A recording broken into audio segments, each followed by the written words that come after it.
Assalamualaikum warahmatullahi wabarakatuh. Perkenalkan, nama saya Diana Wulandari MPD. Di sini saya akan membuat demonstrasi kontekstual terkait dengan filosofi Ki Hajar Dewantara. Di sini saya Diana Wulandari akan membuat video komik edukasi. Selamat mengikuti.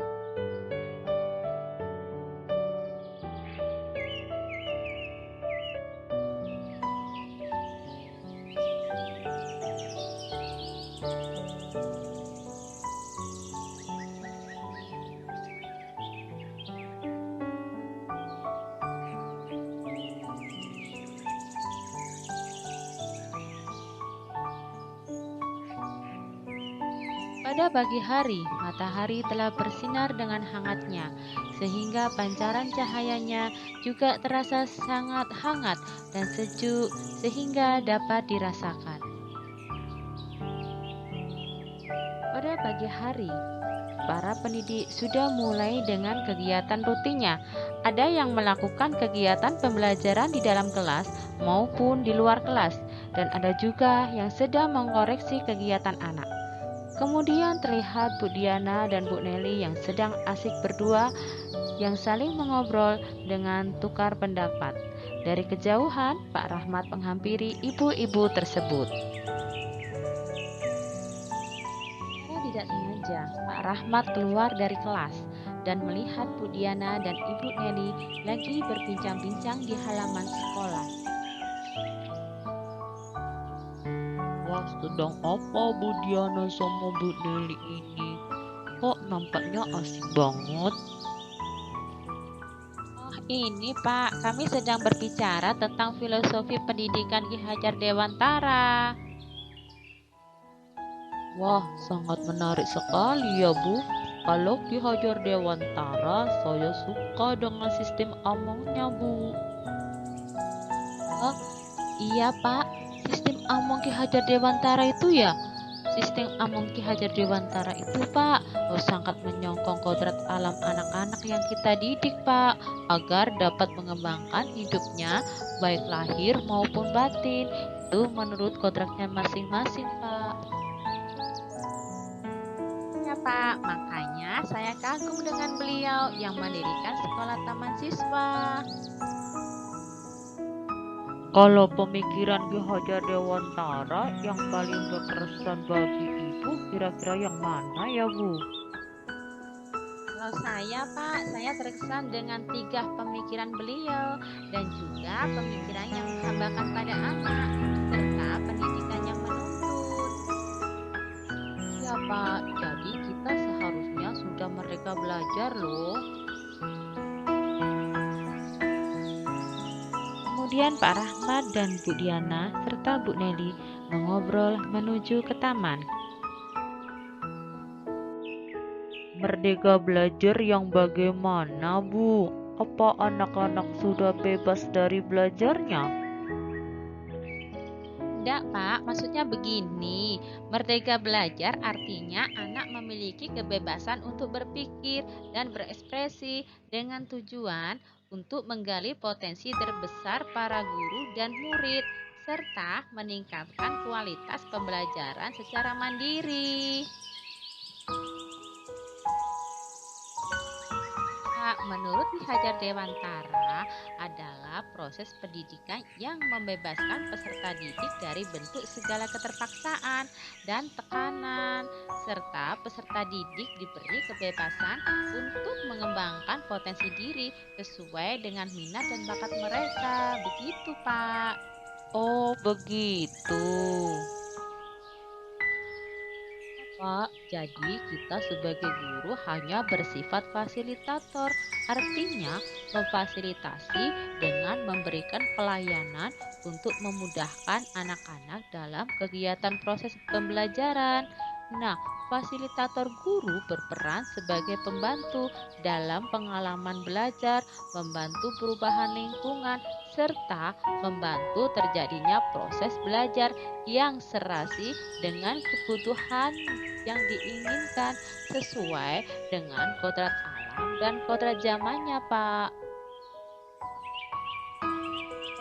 Selain itu, guru harus mendidik anak yang disesuaikan dengan kodrat alam dan kodrat zaman.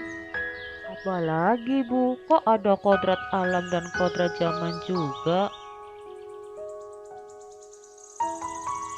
Berarti ini Pak, maksud dari kodrat alam dan kodrat zaman, kalau kodrat alam kita bisa membentuk kebiasaan manusia itu sendiri. Sedangkan kalau kodrat zaman, walau alamnya kita sama dan tidak sama, dan dengan waktu ke waktu akan bertambah tahun, maka zaman akan berganti. Maka dari itu banyak tantangan yang dihadapi. Apalagi sekarang zaman globalisasi abad ke-21, semua pasti menggunakan IT. Berarti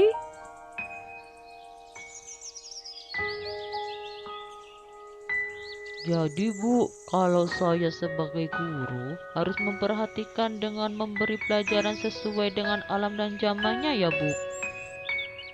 Iya Pak, tapi juga harus menciptakan pembelajaran yang budi pekerti ya. Jadi kalau saya belajar dengan anak-anak menggunakan HP, boleh ya Bu? Boleh Pak, asalkan kita harus mengarahkan anak-anak dengan menggunakan IT secara tepat.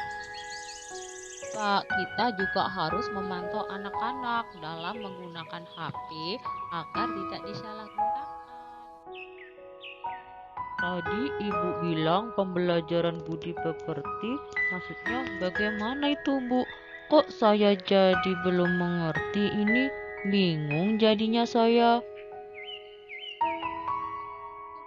Loh Pak, kalau menurut Ki Hajar Dewantara, kita sebagai guru harus memberikan pembelajaran yang membuat budi pekerti anak menjadi baik. Artinya, di dalam budi tersebut ada cipta, rasa, karsa, dan di dalam pekerti ada rasa juga. Pak, di dalam cipta, guru harus mengasah dan mengajak anak untuk berpikir dan dalam memecahkan suatu masalah tersebut. Sedangkan di dalam rasa, guru harus memahami perasaan anak. Sedangkan karsa, guru harus mempunyai kemauan untuk merubah dirinya dan memotivasi anak untuk menuju yang lebih baik. Kalau budi pekerti, apanya yang harus kita kembangkan, Bu, pada anak? Pekerti Pak, berarti kita harus mengolah dan mengembangkan jasmani anak Pak, yang bisa dengan melakukan kegiatan psikomotorik kasarnya anak. Pak, menurut Ki Hajar Dewantara, pembelajaran budi pekerti itu paduan dari cipta, yaitu kembangkan kognitif, karsa mengembangkan afektif, dan karya mengembangkan psikomotorik.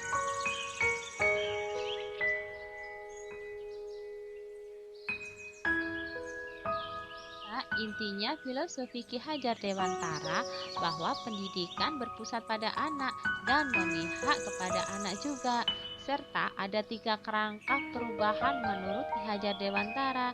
Yang pertama yaitu konteks keadaan, dan yang kedua prinsip melakukan perubahan, dan yang ketiga apa sih yang akan dirubah. Oh, kalau begitu, Bu, besok kita perlu membuat rancangan, Bu, dan menciptakan pembelajaran menurut filosofi Ki Hajar Dewantara, Bu. Setuju enggak, Bu? Pak, memang benar, besok kita buatnya ya Pak. Tidak terasa ini Bu Bapak sudah ganti jam pelajaran nih. Maaf ya saya masuk duluan ya Bu Pak. Oke Bu, terima kasih atas ilmunya. Pak, sama-sama, semangat ya.